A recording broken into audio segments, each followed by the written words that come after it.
हे आदिशक्ति, हे ममता की मूरत, तुम तो सबकी मुरादें पूरी करती हो। आज तेरा ये बेटा तुझसे हाथ जोड़कर ये कहता है कि मुझे सत्य की राह दिखाओ माँ।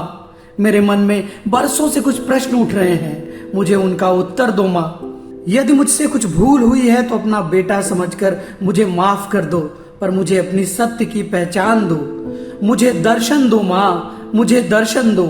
मैं रोज तुझसे यही प्रार्थना करता हूँ और तू है कि मेरी सुनती ही नहीं। आज तो तुम्हें मुझे दर्शन देने ही होंगे, वरना मैं यहाँ से उठने वाला नहीं।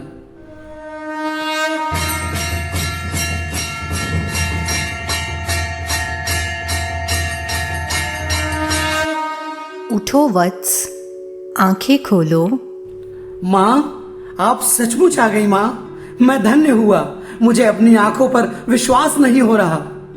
हाँ पुत्र, देखो, मैं सचमुच तुम्हारे सामने हूँ।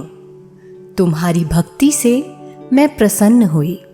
मांगो, क्या मांगना चाहते हो? आपका दिया मेरे पास सब कुछ है माँ। आपके प्रति मेरे प्रेम को इतना स्वार्थी न समझो माँ।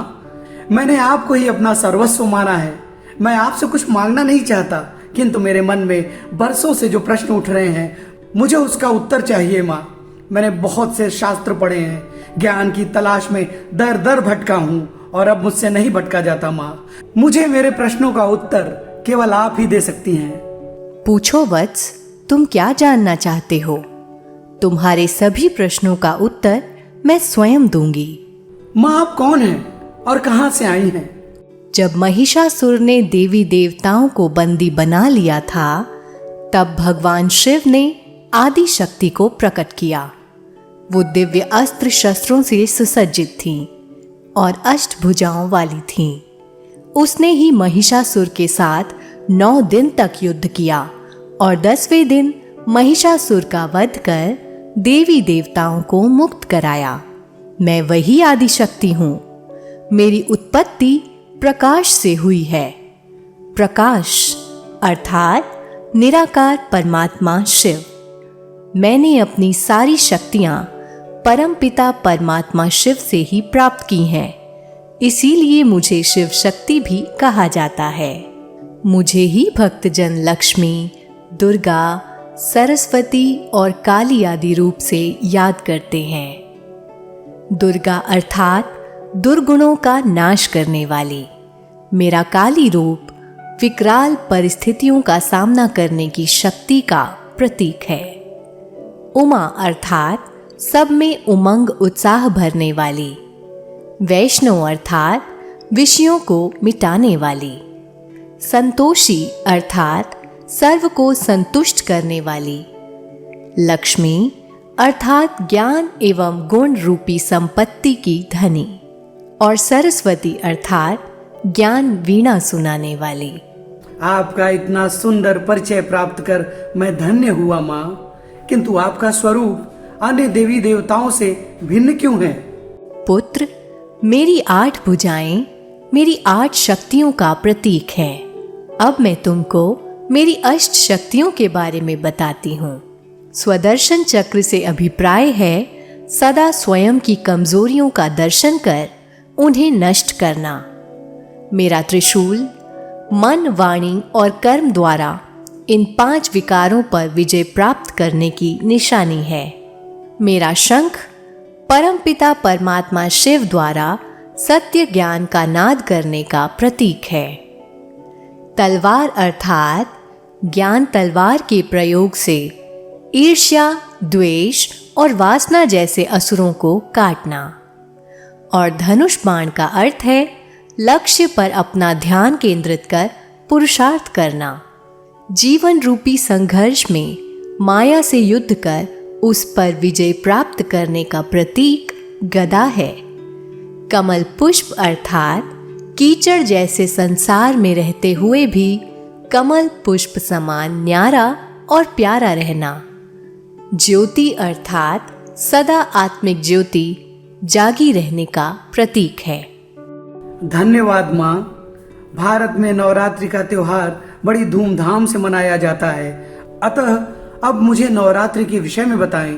नवरात्रि में किए जाने वाले कर्म कांड का क्या उद्देश्य है? नवरात्रि का आध्यात्मिक संदेश बुराई पर अच्छाई की विजय और जीवन को दिव्य शक्तियों से सुसज्जित करना है। नवरात्रि में लोग सर्वप्रथम कलश की स्थापना करते हैं।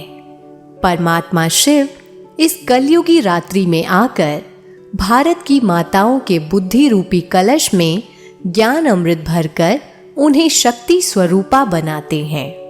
तभी तो शास्त्रों में ज्ञान अमृत का कलश मां लक्ष्मी के सर पर दिखाते हैं। इसके पश्चात भक्तजन दीप प्रज्वलित करते हैं एवं जागरण भी करते हैं।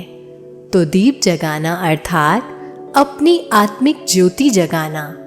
जब मनुष्य देह अभिमान से न्यारे होकर आत्मिक स्वरूप में रहने का अभ्यास करते हैं तो जागरण अर्थात आत्म जागृति आती है। फिर साथ ही मनुष्य व्रत, नियम और उपवास भी करते हैं।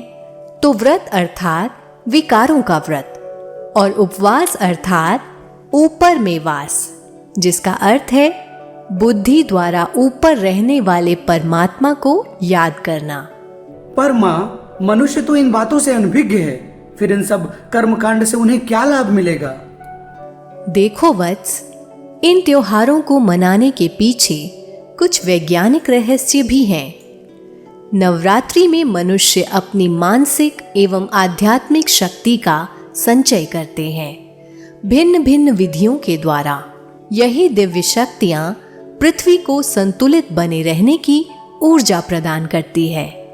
नवरात्रि के त्योहार मार्च और सितंबर में मनाए जाते हैं, जो संधि काल के मास हैं। इन मास में प्राकृतिक परिवर्तन होता है, जिस कारण से मनुष्य के तन और मन पर गहरा प्रभाव पड़ता है। ऋतु परिवर्तन और सौर ऊर्जा के प्रभाव से मनुष्य के शरीर में ऊर्जा का स्तर परिवर्तित होता है, जिससे मनुष्य में सकारात्मक ऊर्जा बढ़ती है। इसीलिए मनुष्यों ने इन त्योहारों का निर्माण किया है, जिससे उमंग उत्साह में रहकर मनुष्यों के जीवन में सकारात्मक ऊर्जा बनी रहे। इसके साथ ही ऋतु परिवर्तन के समय रोगाणु आक्रमण की संभावना बढ़ती है। अतः संपूर्ण स्वस्थ रहने के लिए मनुष्य उपवास एवं रास गरबा करते हैं, जिससे उनके शरीर का शुद्धिकरण होता है। यह सब रहस्य समझाकर तो आपने मुझे भाव विभोर कर दिया माँ। अब मेरे इस अंतिम प्रश्न का उत्तर भी दे, क्या आपने सचमुच महिषासुर का संहार किया था? क्योंकि मेरी समझ से तो जीव हत्या पाप है, और यदि पापी का नाश कर भी दिया जाए तो यह फिर से पुनर्जन्म लेकर एक और बड़ा राक्षस बन जाएगा, और फिर देवी तो ममता की मूरत होती है ना। वत्स, महिषासुर कोई सचमुच का असुर नहीं है। यह मनुष्य की विकारी वृत्तियों का प्रतीक है। वास्तव में आज का मनुष्य पूर्व युगों में देवतुल्य था, जिन्हें महिषासुर ने अर्थात विकारों ने अपने वशीभूत कर लिया। इसी कारण मनुष्यों का आज ये हाल हुआ है। वे मनुष्य जो कभी संपूर्ण पावन थे, वे आज पतित बन गए हैं। इन मनुष्यों को पुनः पतित से पावन बनाने के लिए परमात्मा शिव को धरा पर अवतरित होना पड़ता है। परमात्मा शिव भारत की माताओं को शक्ति प्रदान कर उन्हें शिव शक्ति बनाते हैं और विश्व का कल्याण करते हैं। परमात्मा शिव धरा पर पधार चुके हैं वत्स, और हम सभी को राजयोग सिखला रहे हैं। तो अब हमें भी राजयोग के द्वारा अपने जीवन में 5 विकारों को भस्म कर प्रेम, शीतलता, ममता और करुणा जैसे दैवी गुणों को धारण करना है। हमें व्रत अन्न का नहीं अपितु विकारों का करना है। तो इन 9 दिनों के प्रत्येक दिन में किसी न किसी बुरी आदत का व्रत करें। इससे जीवन में पवित्रता स्वतः आ जाएगी, और जहाँ पवित्रता है वहाँ सुख, शांति और संपत्ति स्वतः आती है। जय हो मां शिव शक्ति की, जय हो, जय हो, जय हो।